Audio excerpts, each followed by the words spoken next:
Hi guys, it's me, Mario again. I'm here filming with Dylan. We're gonna give you photo tips on how to edit those photos that you've taken. If you've followed along, you know that last video we went over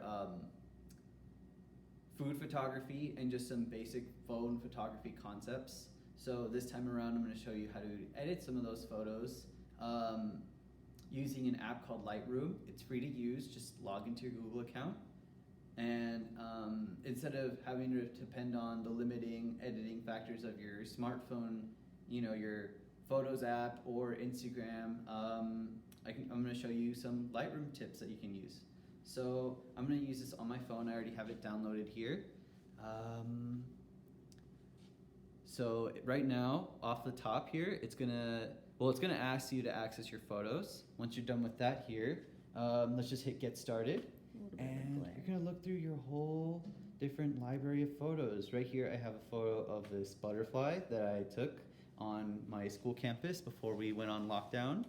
And we're gonna edit this photo here. So if you just follow along here. So down here, we have a couple of presets here. And then we have a couple of adjustments that we can edit. So personally, what I like to do first is kind of crop an image. So to crop an image, you can go here to crop all the way more towards the right-hand side of the menu. And one thing that you can do here is you can crop to scale, or you can change the aspect ratio. So if you followed along last time, I talked about optimizing your photos.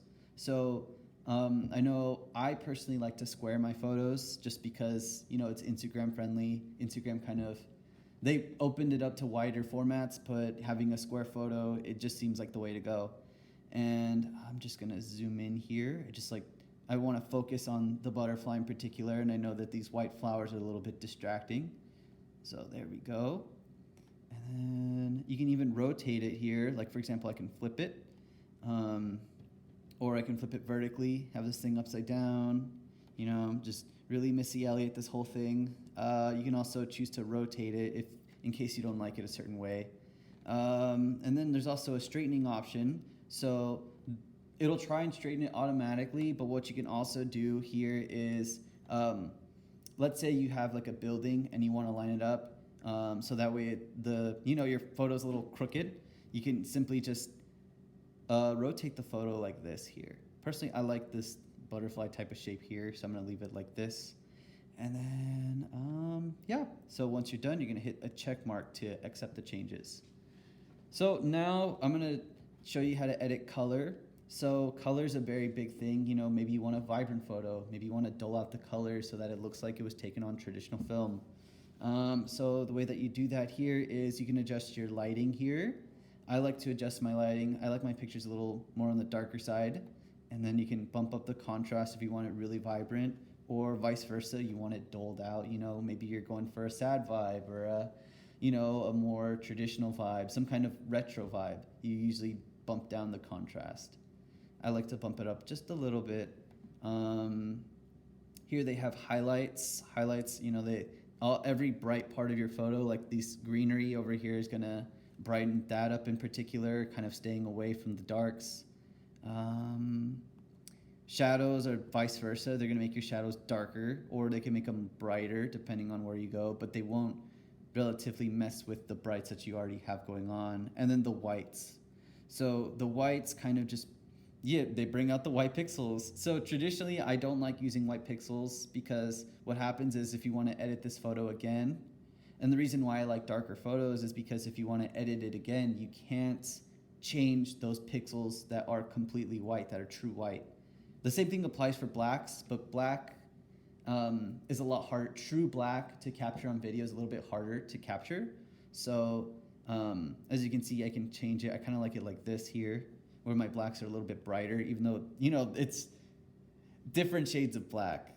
It's not true black, so I can still edit the butterfly's wings and his body and everything.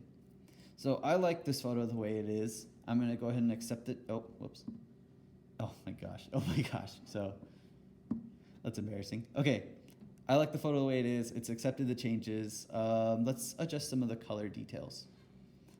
Okay, it's gonna give you a help menu, but so let's say you're going for a more cooler composition. I know this is a very warm photo, but you can adjust the temperature here. That kind of looks trippy, so I'm not too much of a big fan, but I do like what it does to the plants when I turn it up a little.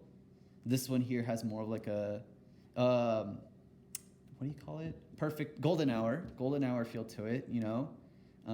So you can do that, but if you want a more maybe synthetic feel, you know, something a little less natural, go with a more blue color. That's just color theory. I suggest you brush up on learning what colors mean and what they represent. You can also change your tints here. For example, I can make the plants look a little greener, or it can make some of the butterflies' blacks look a little bit more purpley black, which is kind of a neat effect. I think I'm gonna turn it right there a little bit. And then vibrance and saturation. So saturation, a lot of people get a little carried away with saturation. Personally, you don't want to oversaturate it unless you're going for that like super saturated magazine, almost commercial feel. I kind of like it a little bit, but not too much. Same thing with vibrance. Vibrance, you know, people can get very carried away with this. They see a lot of colors and their eyes are naturally attracted to a lot of color. And that, you know, it may look like a good picture at first hand, but once you start looking at it, you kind of notice these things that look a little off, and the picture just starts not looking right. So another cool thing that I thought was really neat about this app was that you can distort your photos. I know that a lot of people, I kind of love that actually, wait a minute. But a lot of people kind of use this as like a meme way, you know, where you can like bulge out someone's face or something, but you can also use it just kind of like how I did right there, where that looks pretty good. You can also, using the geometry section of the app, what you can do here is you can even distort your photos. So in case, you know, maybe someone's leaning a little too forward or in your portrait, or maybe you're trying to get that picture of that geometric object looking completely isometric and flat. You can use this here to kind of fix some of the distortion that our iPhones kind of naturally capture. For example, I kind of want to do, no, it's a little too much right there. You can even rotate it again here. Kind of like the angle that it's at right here, so I'm just going to leave that alone. And then this is another tool that I kind of like, is the offset tools. So in case you ever want to like reposition a photo or something like that, you've been warping it and distorting it, you want to reposition it, you can do so here. And some more practical effects here. I know a couple people like adding a vignette here. Oh, that's a white vignette. So if you slide to the right, you'll get a white vignette. That's nice for like baby photos, you know, family photos, that type of thing. But if you want to really focus in on something, you can use a black vignette. Like right there, using a black vignette's kind of nice because it kind of hones in on the butterfly that we're trying to focus on. I'm just going to kind of leave it like that. Feathering and roundness is kind of just blurs out some of the edges here, so that way you can really focus on the middle here. And then we have grain. Grain is another tool that you can use to create like a vintage feel for your photos. So grain basically just takes some of the more flat colors and it kind of adds these little pixels to them so that it looks like traditional film. It's an interesting effect to tweak with. I know that's kind of the style that photography is leaning towards these days. And if you're interested in that, I say experiment with this, go crazy with this. Find your right balance between adding a nice grain effect and adding too little grain effect. And other than that, and for portraits. So let's say you want that, you know, cover girl skin, you know, maybe your skin routine isn't working out, maybe you forgot to do it one night, but you have a portrait to take, or you want to post a selfie that you have. You can actually fix blemishes and all that stuff using the app, using the healing brush. So the healing brush here basically takes little flaws or little things that you want to edit out. For example, let's say maybe there's a power line in your photo, or you know, there's a blemish on someone's portrait, or there's a, what have I done this for? Oh, there's even someone you might want to get rid of in a photo. You can actually edit that over here. So for example, if I just loop that there and I sample that with this here, I can actually get rid of that flower over there, and it looks pretty natural to me, honestly. It's a good way to get rid of things that are distracting in your photo and kind of blend them in.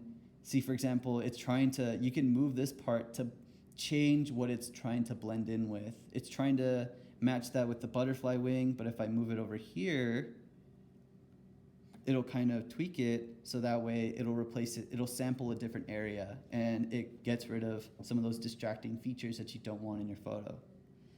And once you're done with all of that, what you can do is you can export your photo. So you can tap this little square with the arrow pointing out of it to export. And here you can export to camera roll. So that'll just simply render it, and then eventually you'll have it here in your photos. Can you show us a before and after? Oh, yeah, sure. So this is the picture before, and then this is the picture after. Very cool. Yeah, so if you're at home and you don't have access to, let's say, Photoshop or some kind of video editing software or photo editing software, you can always just download Lightroom for free. Lightroom is produced by Adobe. It's the same people who do Photoshop. And it basically works like all the tools that you are familiar with in Photoshop. If you're not familiar, just go through this tutorial, slow down the video. I know I've been talking this whole time, but if you find something that you like, feel free to pause it, rewatch it, see how I did it. I know that works for me personally when I'm looking at tutorials online.